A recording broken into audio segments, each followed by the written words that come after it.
Pemirsa, apa saja yang perlu segera dievaluasi dan diperbaiki oleh Coach Van den Berg agar Jens Raven dan kawan-kawan bisa menang dari timnas Vietnam U23 di laga final mendatang. Untuk membahasnya sudah bergabung bersama kami pengamat sepak bola Haris Pardede. Selamat sore, Bung Harpa. Selamat sore Mbak Eva dan juga pemirsa Metro TV. Iya, Bung Harpa, final pada Selasa pekan depan seolah mengulang final Piala AFF U23 edisi 2 tahun lalu yang dimenangkan oleh Vietnam, namun kali ini Garuda Muda menargetkan juara di depan publik sendiri. Bagaimana peluangnya, Bung Harpa?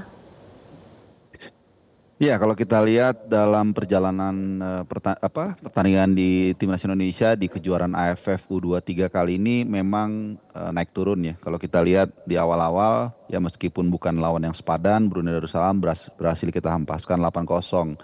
Tapi kemudian di dua laga berikutnya kita agak sedikit tersendat lah. Memang kita sempat menang 1-0 dari Filipina, tapi itu melalui gol bunuh diri dari salah seorang pemain mereka.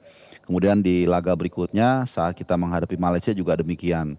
Kita mampu menguasai pertandingan, tapi kemudian kita gagal mencetak gol. Nah, baru kemarin saat semifinal ya kita lawan Thailand, ini kita bisa mencetak gol melalui open play setelah mungkin 300 menit lebih ya, jadi cukup lama.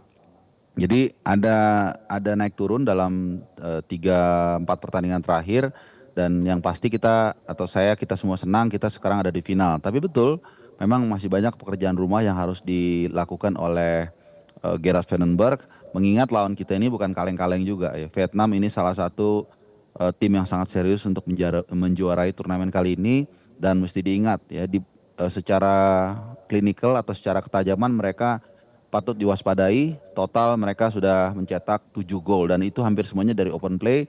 Baik di babak grup mereka menciptakan 5 gol, yaitu 3 gol ke gawang Laos dan juga 2 gol ke gawang Kamboja. Dan kemudian juga di fase semifinal mereka mengalahkan atau mencetak 2 gol ke gawang Filipina. Jadi lini belakang kita patut waspada, tapi sebenarnya kita senang dan cukup confidence kita punya Kadek Arel dan kawan-kawan dengan Kakang ya, terutama duet yang sangat positif. Tapi tinggal memang di depannya seperti apa ya. Kalau kita lihat dari pertandingan sebelumnya, di mana di tengah-tengah pertandingan Van den Berg berani untuk menempatkan salah seorang katakanlah pemain depan untuk menemani Jens Raven, ternyata itu berbuah manis walaupun yang ditempatkan adalah Muhammad Ferrari pemain belakang, sehingga akhirnya ada distraction dari pemain belakang lawan dan kemudian Raven berhasil memanfaatkan tendangan penjuru menjadi sebuah gol. Jadi ini mungkin PR dari Van den Berg bagaimana untuk bisa mengcrack pertahanan lawan.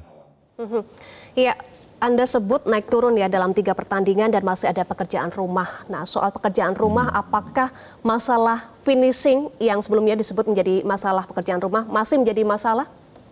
Iya, ini jelas menjadi pekerjaan rumah dari Van den Berg, tapi kan yang menjadi pertanyaan finishing yang seperti apa gitu. Karena jangan juga kita ujuk-ujuk menyalahkan Jens Raven karena bisa mencetak gol. Pertanyaannya adalah apakah dia mendapat suplai bola yang cukup juga gitu loh, dan apakah dia ada bantuan dari second line. Karena kalau kita lihat beberapa kali lawan sepertinya sudah mencium, sudah tahu, sudah bisa meraba bahwa Jens Raven ini menjadi tumpuan tim nasional kita dalam menjebol gawang lawan, sehingga begitu dia dapat bola itu 2 pemain bahkan kadang-kadang 3 langsung mengepung dia, sehingga kadang-kadang dia kesusahan ya dalam mencari ruang. Sehingga itu yang saya katakan tadi di sebelumnya, Van den Berg melihat situasi ini, kemudian di tengah pertandingan dia dengan berani menempatkan di sana seorang Muhammad Ferrari yang setahu saya hampir nggak pernah saya melihat dia bermain sebagai pemain depan.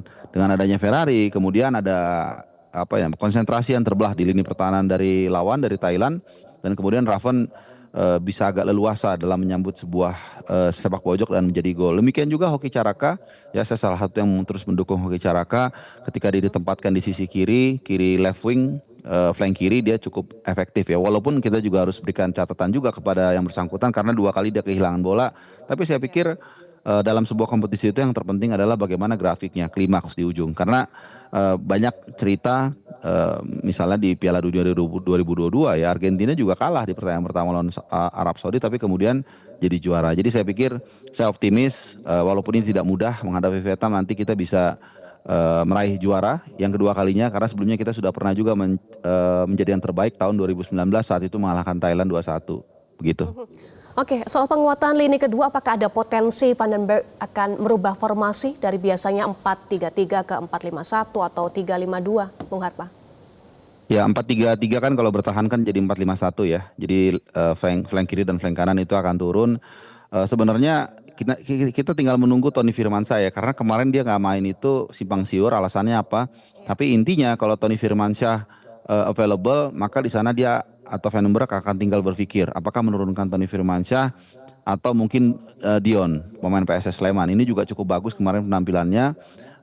Kemudian juga kalau Arkan Fikri tadi sudah saya pikir teman-teman redaksi yang menyajikan potongan Vandenberg saat atau Frank Kempen ya, saya lupa tadi, yang menyatakan bahwa dia Arkan Fikri belum terlalu fit untuk turun, ya kemungkinan dia nggak akan diturunkan itu. Jadi kalau dia fit, Arkan Fikri pasti kita sangat membutuhkan dia, mengingat pengalaman dia, regularitas dia di Arema, dan juga ini adalah salah satu jebolan dari Piala Asia U23 tahun lalu. Jadi tengah ini tergantung fit atau enggak fitnya di antara para pemain yang ada, availability-nya antara Tony Firmansyah dan Arkan Fikri. Tapi saya pikir melihat pertandingan kemarin, Dion dan Robby Darius juga cukup bagus. Ya tinggal mungkin di kanan penyesuaian. Mungkin saya tambahkan sedikit. Ini kanan ini beberapa kali tampaknya Vandenberg nggak terlalu firm untuk menempatkan siapa di sana. Kadang Ahmad Maulana, tapi kemudian ketika dia ketika dia dicoba sebagai pemain pengganti bagus. Tapi ketika lawan Thailand terakhir dia ditaruh sebagai starter kurang maksimal juga, biasa-biasa aja. Nah, Alfred Buffon dimasukin ternyata firm. Bahkan dia juga menjadi penentu dalam tendangan adu penalti kan. Jadi mungkin nanti Alfred Buffon yang ditaruh di sayap kanan, sisanya mungkin nggak berubah dari line up saat kita mengalahkan Thailand lewat adu penalti.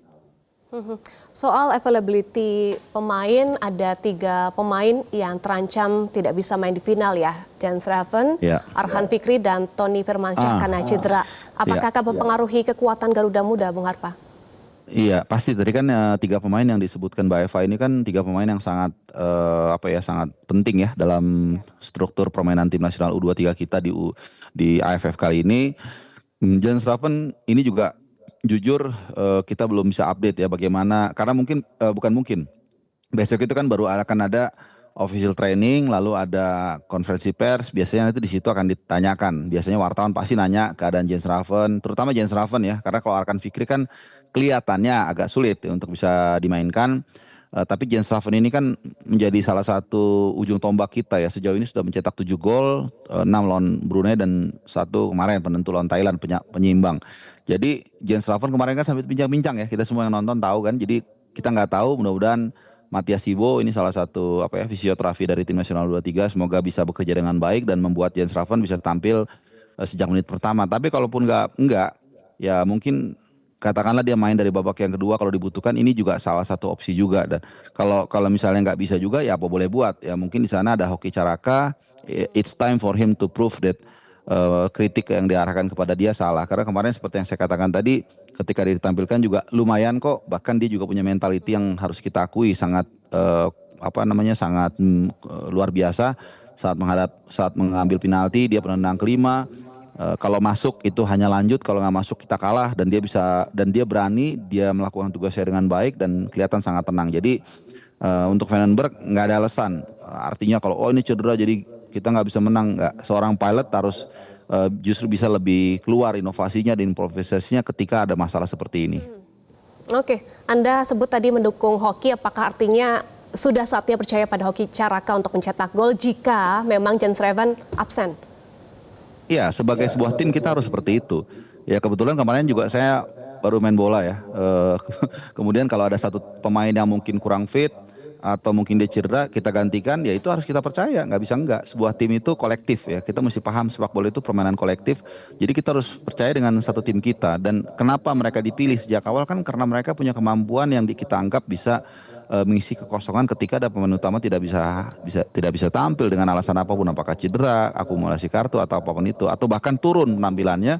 Dan itu harus siap, dan bukan tidak mungkin ini kesempatan bagi siapapun ya, mungkin juga termasuk Hoki, untuk membuktikan bahwa dia punya kapasitas dalam menjadi juru gedor tim nasional kita. Jadi kalau saya yakin dia punya kemampuan untuk itu, dan kita dukung sama-sama gitu. Jangan kita cibir, apalagi kita menghujat yang bukan ranahnya gitu. Jadi buat Hoki semangat, dan kalau memang dia ditampilkan, saya yakin dia bisa memberikan yang terbaik buat Garuda.